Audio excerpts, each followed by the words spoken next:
Votre mission 007 est de montrer à toutes vos petites poutres comment vous faites une idée à la page, sans pour cela ni casser le matériel, ni vous casser une jambe.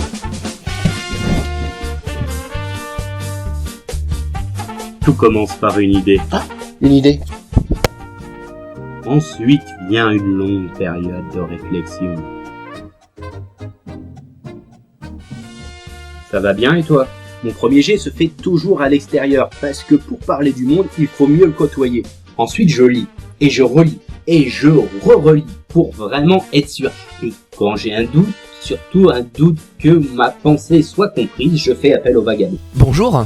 Pourquoi n'ajoutes-tu pas des personnages comme dans SLG ? Parce que l'idée est déjà prise. Néanmoins, il y aura des personnages qui vont arriver sûrement d'ici la fin de l'année, et ce ne seront pas des personnages comme dans SLG, mais plus des intervenants comme dans 3615 Udul. Une fois prêt, je prépare le décor. Excellente question de Mérogreen ou Mérogrin, je me rappelle jamais, désolé vieux. Alors, il y aura bien une émission sur la nourriture, elle est prévue au planning normalement pour mars, mais je pense que vu le nombre de personnes qui me l'ont demandé, je vais plutôt la décaler pour soit début janvier, soit peut-être même en décembre.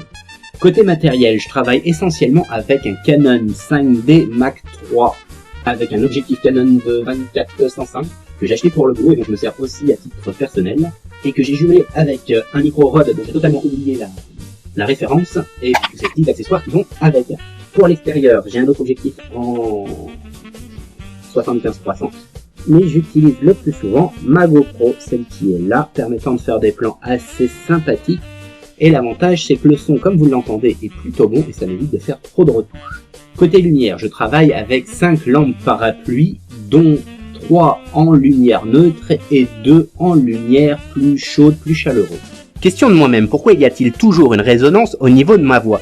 Eh ben ceci s'explique avec la taille de mon appartement. Et surtout la taille de ce plafond. Voilà.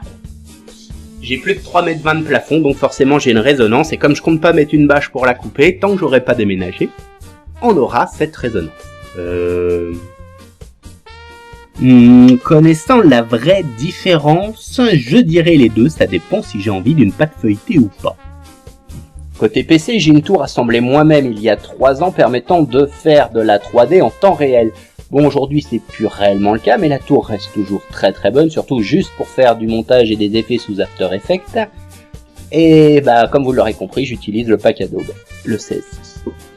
Pour ceux qui pensaient que je choisissais un proverbe et qu'ensuite je le développais pour en faire une émission, vous êtes totalement dans l'erreur. En fait, le proverbe, je le choisis une fois que j'ai fini le dérush, c'est-à-dire une fois que j'ai fini de tourner, une fois que j'ai maté tous les plans, choisi les scènes que j'allais utiliser, juste avant de lancer le montage, car c'est la première scène en fait, je cherche à ce moment-là une phrase qui va aller avec mon idée et qui va aller avec mon émission, ou alors qui me fera rire, ou ainsi de suite. Les fonds sonores que vous entendez pendant les vidéos viennent d'un album libre de droit, qui est téléchargeable d'ailleurs sur SoundCloud gratuitement, et que j'ai trouvé grâce à un site que je tiens à remercier, c'est Listing Earth. Wally walou mes petites poules, je vous donne rendez-vous dimanche pour une vidéo intermédiaire. Comme il n'y a pas eu réellement de vidéo cette semaine, il y en aura une plus courte dimanche qui parlera de bus, des bus de la route et non pas des bus PC, je vous vois venir. En attendant, je vous conseillerais de continuer à éduquer nos enfants comme quoi la meilleure réponse à une agression est la vengeance, et je vous dis, Wadada.